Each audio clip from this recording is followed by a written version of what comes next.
Milioner Mindset. Dulu, kehidupan saya mengalami goncangan yang amat sangat. Ini bukan pertama kali, melainkan kedua kalinya saya terpuruk.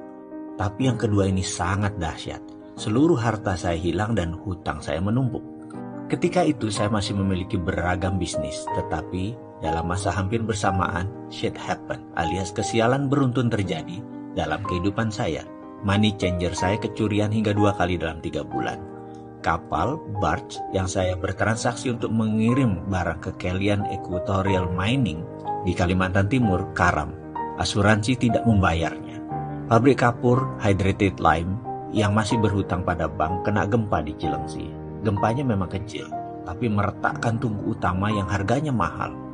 Traktor di kuari kapur meluncur tak terkendali menabrak silo pabrik. Asuransi juga tidak menggantinya. Ditambah lagi bank pembiayaan kami yaitu PDFCI ditutup BPPN di tengah krisis keuangan yang berkepanjangan kala itu. Harga bahan baku mendadak naik 200% yaitu harga gas. Perusahaan saya pun terpaksa file for bankruptcy. Semua musibah ini terjadi dalam kurun waktu 2 tahun yaitu tahun 1999 dan 2001. Kerugian tak tanggung-tanggung. Mobil hilang semua, rumah 3 hilang semua. Masih berhutang 9 digit lagi. Setiap saat, setiap hari emosi saya memuncak. Makan keluarga, bayar sewa, uang sekolah anak membuat panik dan marah. Mau bekerja di mana? Kapan hutang terbayar? Bagaimana untuk hidup? Demikian segala hal itu berkecamuk di kepala saya. Dikejar debt collector, dikejar hukum, dikejar BPPN, dan juga dikejar teman investor yang marah dan kecewa dengan saya. Bayangkan betapa kusutnya situasi saya saat itu. Di tengah keputusasaan, siang itu saya langsung memandang langit dan bicara langsung kepada Allah Subhanahu wa Ta'ala, Tuhan yang saya percayai 100%. Saya katakan kepadanya bahwa saya putus asa dan hidup saya sudah diambang frustrasi. Saya marah sekali kepada semuanya. Saya menuduh kehidupan ini tidak adil. Saya merasa telah melaksanakan seluruh ajaran agama. Saya teringat betapa tertibnya saya puasa Senin Kamis selama 5 tahun. Saya tidak putus sholat malam. Selalu tahajud setiap malam. Jangankan peribadatan yang wajib-wajib, yang sunnah saya laksanakan semua. Hitungan zakat, hitungan sedekah, saya tidak 2,5% lagi. Saya mendirikan panti asuhan, mengelola 8 panti, menampung 400 anak yatim dalam kurun waktu 5 tahun kala itu. Itu semua saya laksanakan dengan tulus, dengan keindahan munajat.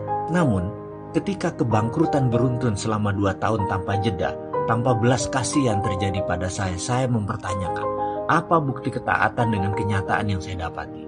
Jujur, saya marah kepada Tuhan. Waktu itu, saya protes, bahkan sempat muncul keraguan dalam hati saya mempertanyakan keadilan Tuhan. Saya bertanya kepadanya, mengapa musibah ini terjadi kepada saya? Apalagi yang kurang dari saya, sehingga saya pantas menerima ini semua? Mengapa rasanya hidup ini kejam dan sadis sekali? Pertanyaan-pertanyaan itu terus berputar dalam diri saya. Akhirnya saya mulai menjauh dari Tuhan. Jangankan sunnah, yang wajib pun mulai saya tinggalkan karena saya meragukan semua tentang ajaran kebenaran agama saya. Saya bertanya namun tidak ada jawaban. Saya kesal, saya murka. Permasalahan ekonomi ini akhirnya berimbas pada rumah tangga dan pernikahan pertama saya. Waktu itu istri saya kembali ke rumah mertua. Kemudian saat itu anak saya yang tertua demam, panasnya 39 derajat Celcius. Dan sudah tidak gerak banyak. Adiknya pun mengalami hal yang sama.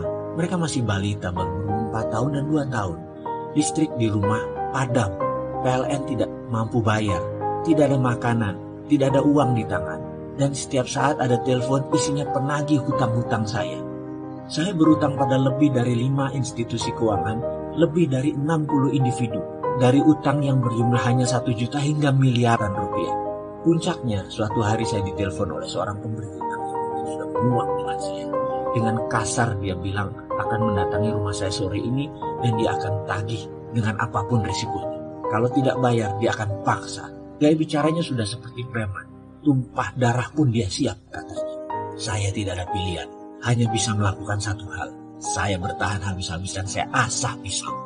Saya sudah tidak sanggup lagi dan bersiap untuk kemungkinan terburuk. Kalau memang orang itu menantang bertumpah darah, terpaksa saya lawan. Saat itu rasanya saya siap memakai orang. Saya sudah tidak peduli lagi apa yang akan terjadi. Saya sudah tidak punya apa-apa. Bahkan harga diri pun saya tidak punya. Saya siap mati. Kedua anak saya yang demam membujur lemas di lantai beralaskan hanya bed cover. Bukan tempat tidur. Udah dijual tempat tidurnya. Yang satu minum dari botol air tajin, air beras. Yang satu hanya diam dengan botol air mineral yang tidak diminumnya. Saya hanya menatap kosong. Ke dokter tidak bisa. Tidak ada jalan lain saya menuju ke dokter. Karena itulah, begitu ada yang menantang harga diri saya sudah tidak punya apa-apa lagi. Saya siap jiwa raga. Dia yang menagih, kalau datang mencari ribut, saya bunuh. Itu pikiran laknat yang sempat terlintas dalam benak saya. Saat itu, saya berpikir, toh dia orang rantau, keluarganya tak ada yang tahu, teman pun tak banyak. Kalau saya terpaksa bunuh dia, saya kubur di halaman belakang. Tidak ada yang tahu juga, rasanya saya benar-benar sudah dirasuki dajjal. Saya kumpulkan barang-barang di sekitar saya dan saya pakai untuk membantai orang ini. Benda tajam, benda keras, benda panjang, semua saya siapkan. Saya umpetin di mana-mana. Saya tahu sekali bagaimana menggunakannya dan saya tahu sekali di mana sudut ruangan yang saya bisa pergunakan. Intinya saya panik aja segila-gilanya manusia. Tiba-tiba, kering. Telepon rumah yang diblokir hanya bisa menerima panggilan berdering. Sementara saya hanya bisa melamun dengan kegamangan. Hingga dering kesekian saya baru tersadar. Mungkin ini si penagih utang itu lagi, pikir saya. Dengan gusar saya pun angkat telepon. Halo, demikian saya berkata dengan kasar. Di seberang sana ada suara lembut menjawab. Assalamualaikum mas. Saya mengenali sekali suara ini adalah suara Pak Ali, pimpinan Yayasan Husnul Khotimah yang kemudian dikenal dengan Rumah Yatim Indonesia, panti asuhan yang kami bangun bersama. Saya pun terhenyak dan menjawab dengan nada lemas. Waalaikumsalam Pak Ali. Kemudian dia melanjutkan, mas, saya telepon 3 kali kok nggak diangkat, lagi sibuk ya, kata Pak Ali dengan logat lamongannya yang khas. Maaf Pak Ali, saya sedang ada kesibukan. Apa kabar? Saut saya dengan mengatur nafas, menahan emosi. Mas, dengar-dengar sedang ada masalah ya, istri pergi, anak sakit, rumah dan isinya sudah dijual semua, listrik putus. Apa benar mas? Tanyanya dengan serius. Dengan berat hati saya menjawab, iya benar Pak Ali. Bu, kalau ada masalah begini saya diceritakan mas, kata Pak Ali kemudian. Saya tertegun mendengar kalimatnya. Kemudian dia melanjutkan, mas, walaupun kita miskin, yayasan kita ada pegang uang dikit. Kalau mas butuh ini ada 3 juta, pakai aja dulu mas. Mas berhak kok, sudah 5 tahun mas membangun yayasan ini. Kalau ada masalah seperti ini, mas punya hak untuk memakai dan meminjam. Saya ke rumah ya sekarang, terus bawa anak-anak ke dokter. Saya yang antar. Yes, rasanya saat itu bara di hati saya seakan tersiram satu ember es batu. Saya tertegun, terduduk, dan menangis terseduh. Saya tidak kuasa menahan getaran di dada. Rasa haru, rasa malu, ada rasa senang, kesal, semua jadi satu. Dengkul saya keduanya di lantai. Tangan saya masih memegang kelewang pedang pendek. Sesaat kemudian saya buang jauh. Yang ada hanya diri saya tersungkur bersujud. Saya salah ya Allah, saya salah. Batin saya memohon tobat. Saya tersungkur di sajadah tua yang tepat ada di samping saya. Tak lama kemudian selagi saya terduduk menatap langit di bawah pohon kelapa di teras belakang rumah, terdengar suara bariton mengucapkan salam. Assalamualaikum, sapanya. Saya pikir Pak Ali. Rupanya bukan.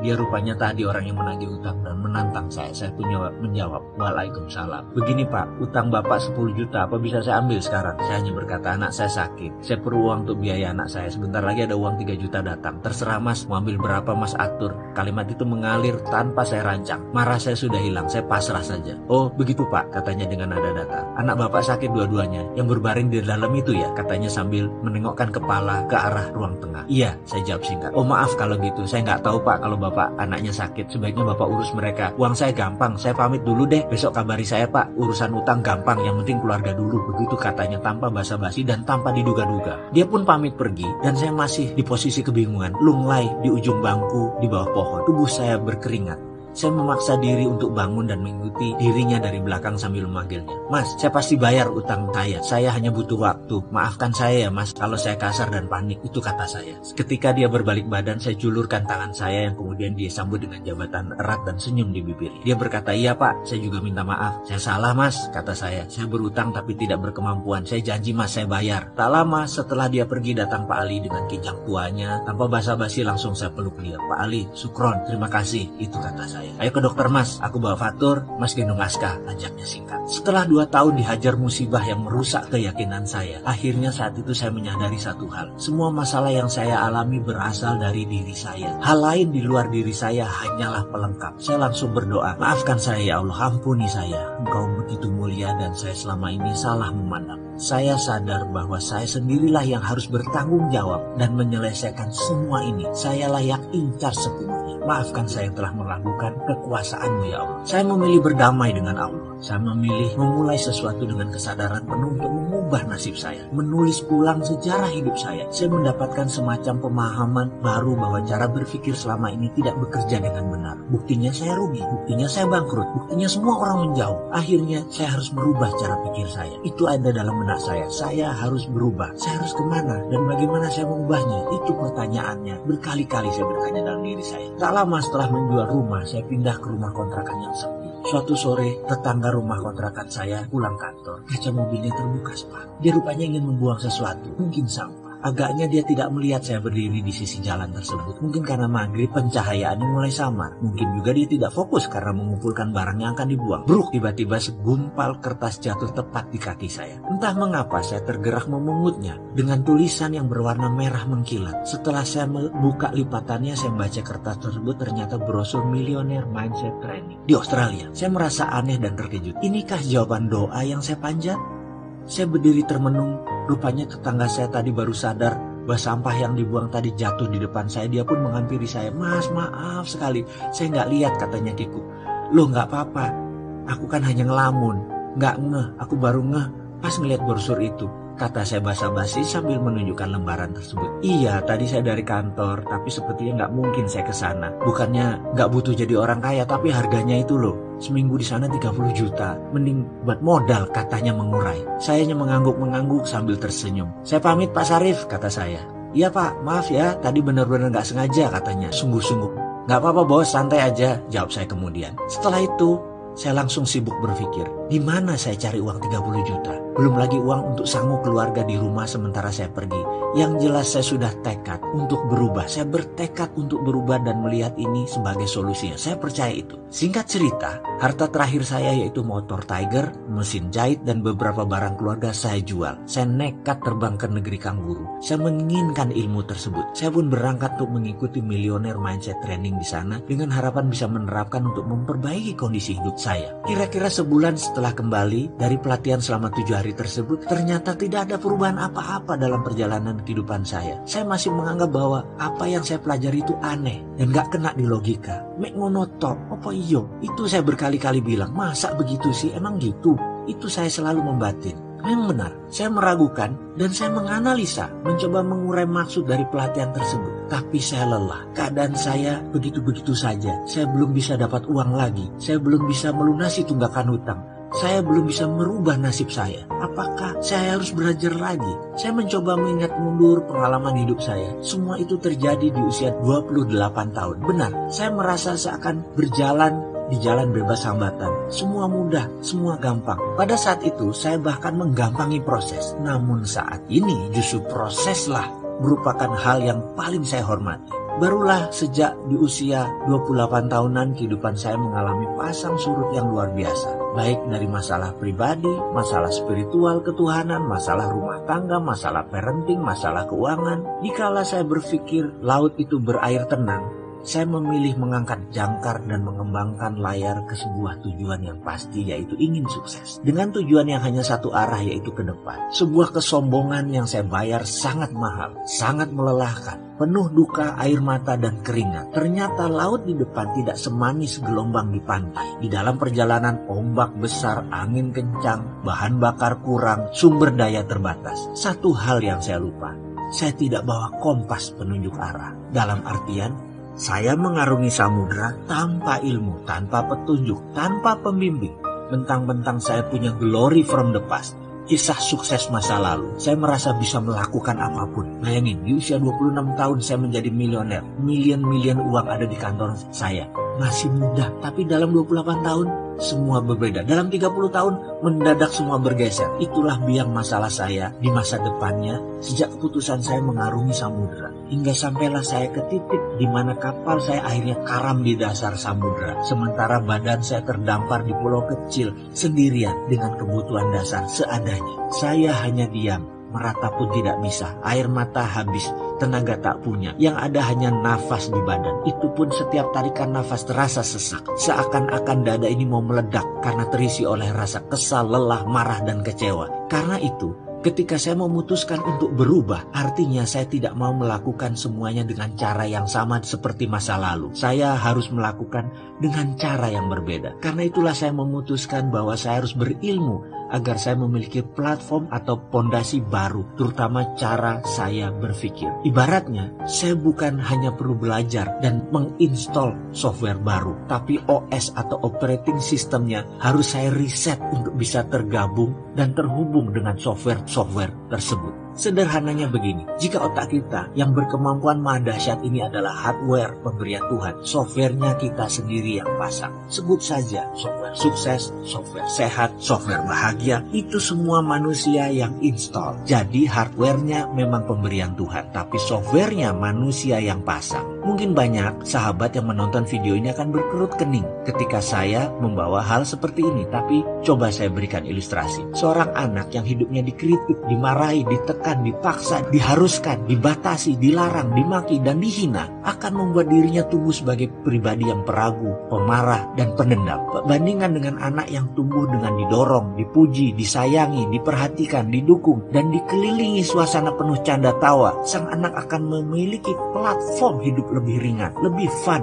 banyak senyum, dan vibrasi dirinya disukai orang. Yang saya maksud di sini adalah software seseorang diinstal oleh orang tuanya, oleh lingkungan sekitarnya, dan tentu saja software yang buruk bisa diganti, diubah, bahkan dibuang bila kita mau. Sesuatu yang dipasang umumnya bisa dilepas. Setuju bukan? Bukan sesuatu yang permanen, karena itu kita yang masang, kita bisa lepas juga. Teman-teman dari bidang aplikasi psikologi mungkin mengenal ini dengan sesi terapeutik dalam dunianya. Ketika mencari kompas ilmu pengetahuan dan pola pikir, itulah saya baru sadar. Selama ini saya menerima hasil sebuah printer yang isinya salah. Lalu saya mati-matian menghapus tulisan dalam kertas tersebut. Begitu seterusnya. Saya tidak sadar bahwa yang saya harus rubah adalah justru bukan dokumen yang diprint, tetapi bukan juga printernya, melainkan data di dalam komputernya. Kalau isi komputernya sudah benar, baik itu softwarenya maupun datanya, hasil yang diprintnya pasti tidak salah, pasti benar.